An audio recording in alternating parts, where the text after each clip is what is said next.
ಹೇಳಿದ್ದೀವಿ. ಡಿಸಿಎಂ ಹುದ್ದೆ ವಿಚಾರದ್ದು ಎನ್ ರಾಜಣ್ಣ ಅವರು ಪ್ರಸ್ತಾಪ ಮಾಡ್ತೀವಿ, ಹೈಕಮಾಂಡ್ ನಾಯಕರ ಗಮನಕ್ಕೆ ತರ್ತೀವಿ ಅಂತ ಹೇಳಿದ್ರು. ನಿನ್ನೆ ಕೂಡ ಸಭೆ ಹೇಳಿದ್ದಾರೆ. ನಿನ್ನೆ ಕೂಡ ಚರ್ಚೆ ಆಗಿದೆ. ಯಾಕಂದ್ರೆ ಇದಕ್ಕೂ ಸುಮಾರು ಜಾತಿಗಳ ಪ್ರಬಲ ಕಾಂಗ್ರೆಸ್ ಪಕ್ಷ ಜೊತೆ ಗುರುತಿಸಿಕೊಂಡಿದ್ದಾವೆ. ಅವ್ರಿಗೂ ಕೊಡಬೇಕಾಗ್ತದೆ. ಅದಕ್ಕೆ ಹೈಕಮಾಂಡ್ ಹೇಳಿ ಅಂತ ನಿನ್ನೆ ಕನ್ವಿನ್ಸ್.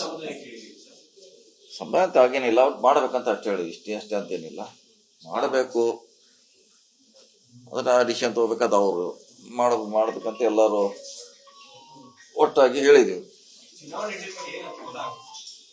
ಆಗ್ಬೋದು, ಅದು ಪರಿಣಾಮ ಬೀರ್ತೈತಿ.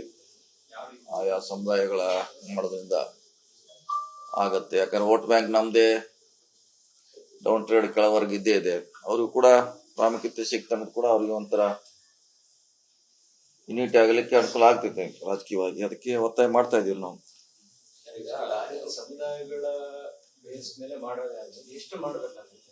ಅದು ಅವ್ರಿಗೆ ಬಿಟ್ಟಿದ್ದು, ಅದು ಅವ್ರಿಗೆ ಎಷ್ಟು ಮಾಡ್ಬೇಕು, ಏನ್ ಮಾಡ್ಬೇಕು ಅನ್ನೋದು ಮಾಡ್ಬೇಕು. ಆದ್ರೆ ನಾವು ನಮ್ಮ ವಿಚಾರಗಳನ್ನ ಅವ್ರಿಗೆ ಹೇಳಿದೀವಿ.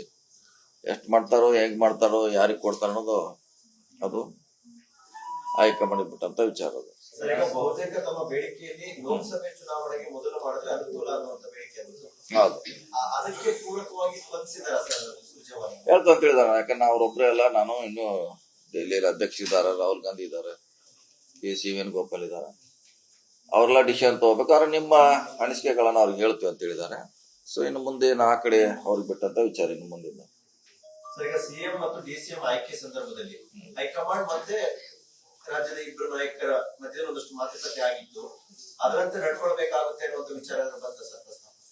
ಇಲ್ಲ, ಆ ವಿಚಾರ ಪ್ರಸ್ತಾಪ ಅವಾಗಾಗಿದ್ದು ಯಾವ್ದು ಪ್ರಸ್ತಾಪ ಇಲ್ಲ. ಈಗ ಈ ವಿಚಾರ ಮಾತ್ರ ಲೋಕಸಭೆ ಮತ್ತು ಡಿಸಿಎಂ ವಿಚಾರ ಮಾತ್ರ ಚರ್ಚೆಗೆ ಬಂದಿದೆ.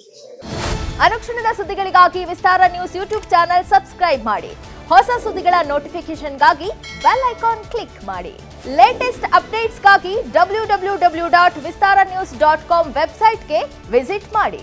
ಅಂಗೈಯಲ್ಲೇ ಜಗತ್ತಿನ ಸುದ್ದಿ ತಿಳಿಯಲು ವಿಸ್ತಾರ ನ್ಯೂಸ್ ಕನ್ನಡ ಆಪ್ ಡೌನ್ಲೋಡ್ ಮಾಡಿ.